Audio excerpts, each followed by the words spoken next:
Hello everyone, नमस्कार। मैं आयुष्मान गुप्ता आप सभी का एक बार फिर से स्वागत करता हूं गवर्नमेंट जॉब अड्डा 24/7 पर।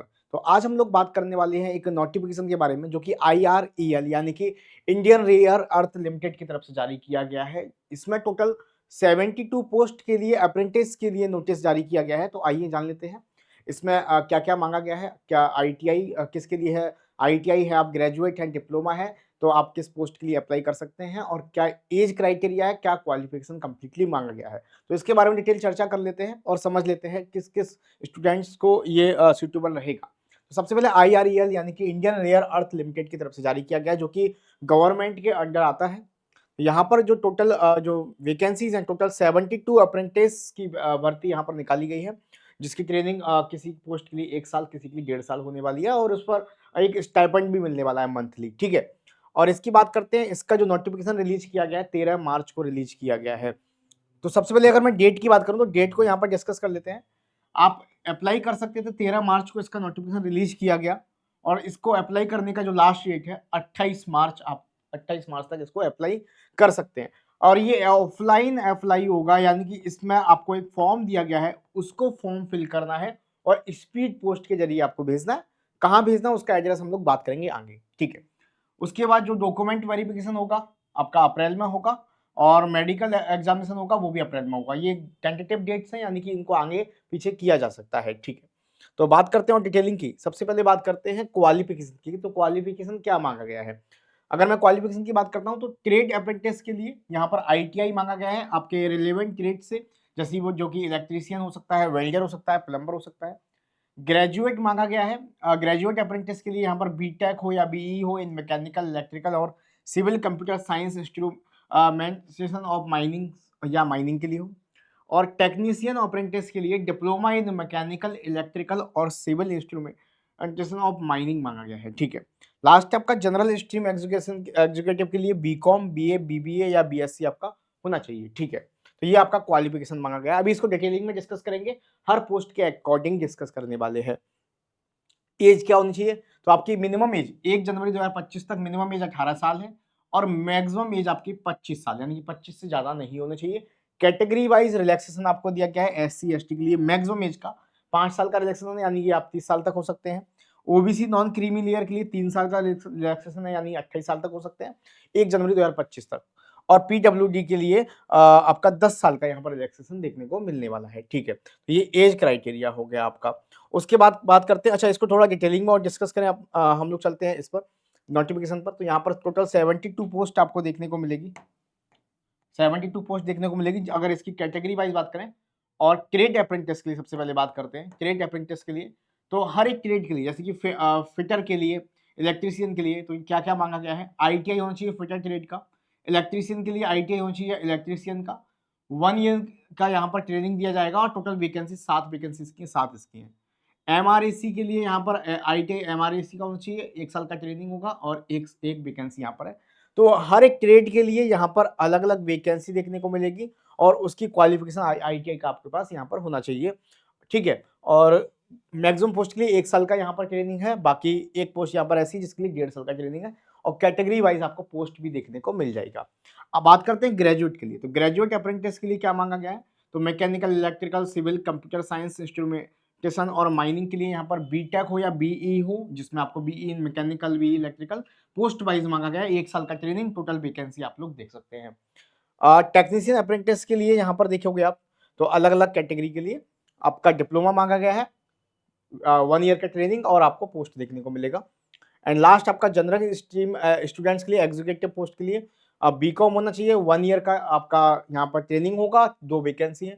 BA, BBA और BSc के लिए 5 वैकेंसी हैं। BSc जूलॉजी के लिए 1 वैकेंसी, 1 साल के लिए 2 वैकेंसी हैं। तो इस तरह से टोटल आप देखोगे तो टोटल आपको यहाँ पर 72 वैकेंसी आपको देखने को मिलने वाला है, ठीक है। उसके बाद बात करते हैं आगे कुछ कंडीशंस आप दी गई है, तो आप इसको डिटेलिंग में पढ़ सकते हैं। जैसे कि मैंने आपको बताया एज का रिलैक्सेशन आपको मैंने बता ही दिया है ना, सारी चीजें। अच्छा, मेन मुद्दा और क्या है? अब सिलेक्शन प्रोसेस क्या है? तो चयन प्रक्रिया को हम डिटेलिंग में डिस्कस कर लेते हैं। चयन प्रक्रिया क्या होने वाली है?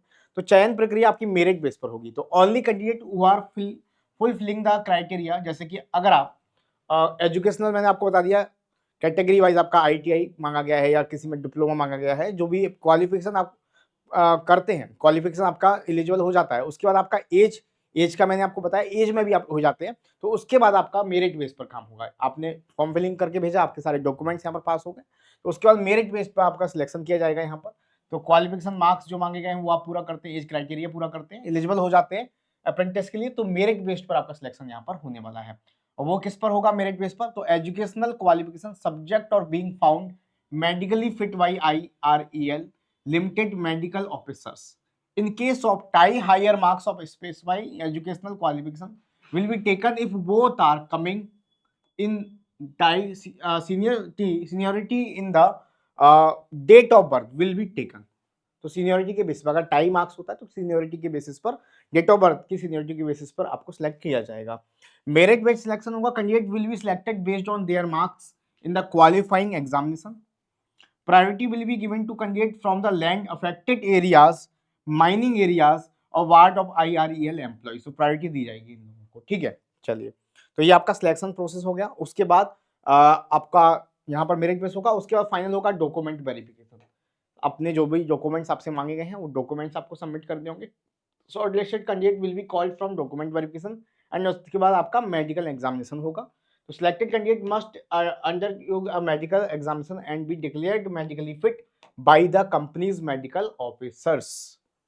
ओके, देन फाइनली आप सिलेक्ट हो जाएंगे, मेडिकल फिट हो जाएंगे, तो आपको स्टाइपेंड क्या मिलेगा? 1 ईयर का ट्रेनिंग होगा, एक पोस्ट के लिए 1.5 ईयर का भी है। तो यहाँ पर स्टाइपेंड ट्रेड अप्रेंटिस के लिए 7,000 से 8,000, 7,000 to 8,000 पर मंथ मिलने वाला है। ग्रेजुएट अप्रेंटिस के लिए 9,000 to 10,000 पर मंथ, और टेक्नीशियन अप्रेंटिस के लिए 8,000 to 9,000 आपका पर मंथ यहाँ पर स्टाइपेंड मिलने वाला है। ओके, अब आप अप्लाई कैसे कर सकते हैं? अब आप क्वालिफाई हो गए, एज भी आपका काम कर रहा है, आपका क्वालिफिकेशन भी ठीक है, आप मेरिट पे सारी चीज़ें आपकी एलिजिबल हैं, देन आप अप्लाई कैसे करेंगे? तो यहाँ पर IREL अप्रेंटिस अप्लाई आपको करना है। Trade apprentice registered on the ministry of skill, जो ट्रेड अप्रेंटिस है registered on the ministry of skills development and entrepreneurship portal www.apprenticeship of India organisation पर जाइए। एंड ग्रेजुएट टेक्नीशियन अप्रेंटिस आपको registered करना है national apprenticeship training scheme NATS portal पर, जो कि आपको ये दिया गया है, यहाँ से आप अप्लाई कर सकते हैं। आपको ऑफलाइन भी, जैसा कि मैंने बताया, स्पीड पोस्ट के जरिए भेजना है, तो वो कहाँ पर भेजना है आपको? Fill out the application form, आपको मैं बताऊंगा, एप्लीकेशन फॉर्म दिया गया है इस नोटिफिकेशन में। Form in the prescribe format and send it along with self attested copies. जैसे कि आपको सभी जब आपने फॉर्म फिल किया उसके साथ आपको सभी कॉपीज, लाइक आपके आधार कार्ड हो गया, आपका 10th का मार्कशीट हो गया, आपका जो क्वालिफिकेशन उसका मार्कशीट हो गया, as certificate like 10th marksheet, ये सारे आप लगाएंगे कागज को, उसकी फोटो कॉपी लगाएंगे, देन आपको अटेस्ट करनी है, उससे साइन करने हैं एंड डॉक्यूमेंट्स को आपको भेजना है। ये एड्रेस आपको दिया गया है यहाँ पर आपको भेजना होगा। ठीक है, ठीक है, तो आई होप मैंने सारी चीज़ें बता दी हैं। हाँ, इसके बाद हम लोग बात कर लेते हैं और थोड़ी डिटेलिंग में जाते हैं, और कोई पॉइंट अगर मुझे दिखता है कि रह गया तो मैं आपको बता देता हूँ एक बार। हाउ टू अप्लाई मैंने आपको बता दिया, किस तरह से अप्लाई करना है, वेब पोर्टल्स आपको दिए गए हैं, वहाँ पर अप्लाई करना है, ऑफलाइन भी भेजना है, तो उसका भी मैंने आपको बता दिया है। हाँ, फॉर्म, तो फॉर्म, हाँ, क्या क्या आपके डॉक्यूमेंट्स लगेंगे? तो 10th मार्कशीट आपकी लगेगी, बर्थ सर्टिफिकेट, क्योंकि 10th में आपका डेट ऑफ बर्थ मेंशन होता है। उसके बाद जो एजुकेशनल आपसे मांगा गया है, जो डिप्लोमा मांगा गया है, जैसे कि आपका ITI का या डिप्लोमा है या ग्रेजुएशन का मांगा गया है, तो वो आपको लगाना है। ठीक है, SC ST OBC and non creamy layer AWS disability certificate आपको लगाना होगा अगर आप कैटेगरी वाइज फॉर्म फिलिंग करते हैं। इनकम सर्टिफिकेट आपको लगाना होगा यहाँ पर अगर आप EWS कैटेगरी से हैं, कैंडिडेट्स हैं। ठीक है, और semester wise, year wise marksheet, आपको पास सर्टिफिकेट इन रेस्पेक्टिव डिसिप्लिन आपको लगाना होगा यहाँ पर। तो ये इंपॉर्टेंट आपके डॉक्यूमेंट्स हैं, आधार कार्ड वगैरह सारी चीज़ें आपको दी गई हैं। भेजना कहाँ है मैंने आपको एड्रेस बता दिया, यहाँ पर आपको भेजना है। ठीक है, उसके बाद डॉक्यूमेंट वेरिफिकेशन होगा, जो कि मैंने आपको बता चुका हूँ क्या क्या डॉक्यूमेंट्स आप लोग देख सकते हैं। हाँ, फॉर्म, तो ये आपको फॉर्म दिया गया है, इस तरह से फॉर्म होगा जो कि आपको फिल करना होगा। ठीक है, ओके, तो आई होप सारी जानकारी मैंने आपको यहाँ पर दे दी है। और कोई अपडेट आपको लगता है, डाउट है, तो वीडियो के कमेंट में आप लोग बता सकते हैं। इस PDF को मैं आपको यहाँ पर आइसोन सर मैथ ग्रुप टेलीग्राम पर भी भेज दूंगा, तो आप लोग देख लीजिएगा। कोई भी डाउट हो तो वीडियो के कमेंट में मुझे बताइए। अगर आप एलिजिबल हैं और आप अप्रेंटिस करना चाहते हैं एक अच्छी स्टाइपेंड के लिए, तो आप इस पर अप्लाई कर सकते हैं। धन्यवाद, thank you, bye bye, take care, thank you.